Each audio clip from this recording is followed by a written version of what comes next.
मराठा समाजाला ओबीसी मधून आरक्षण मिळावे यासाठी मनोज जरांगे पाटील यांनी 5 दिवस मुंबईमध्ये उपोषण केलं। त्यांच्या या उपोषणाला मिळालेला प्रतिसाद अपेक्षेपेक्षा खूप मोठा होता। हजारो मराठा बांधव थेट मुंबईमध्ये धडकले आणि त्यांच्या पाठिंब्यामुळे संपूर्ण दक्षिण मुंबई बंद पडली। प्रमुख रस्त्यांवर मराठा मोर्चेकरांचा ओघ बघायला मिळाला होता। या आंदोलनामुळे सरकारवर दबाव निर्माण झाला आणि अखेर सरकारने हैदराबाद गॅझेट लागू करण्याचा शासन निर्णय जाहीर केला।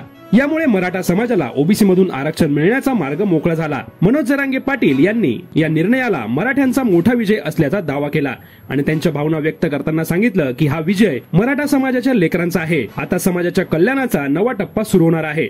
दरम्यान या विजयानंतर मनोज जरांगे पाटील यांनी नारायणगडाला भेट दिली। नारायणगडावर त्यांचे गुलाल उधळून स्वागत देखील करण्यात आले। गडावर जाऊन दर्शन घेतल्यानंतर मनोज जरांगे पाटील यांनी माध्यम प्रतिनिधींशी संवाद साधला आणि सरकारच्या निर्णयामुळे समाजाला लाभ होणार असल्याची खात्री पुन्हा एकदा व्यक्त केली। यावेळी त्यांनी समाजाला आव्हान करताना सांगितलं की आता आपण दसरा मेळावा करणार आहोत, त्यामुळे जोमाने तयारीला लागा आणि जास्तीत जास्त संख्येने उपस्थित राहा, असं आव्हान त्यांनी मराठा समाजाला केलं।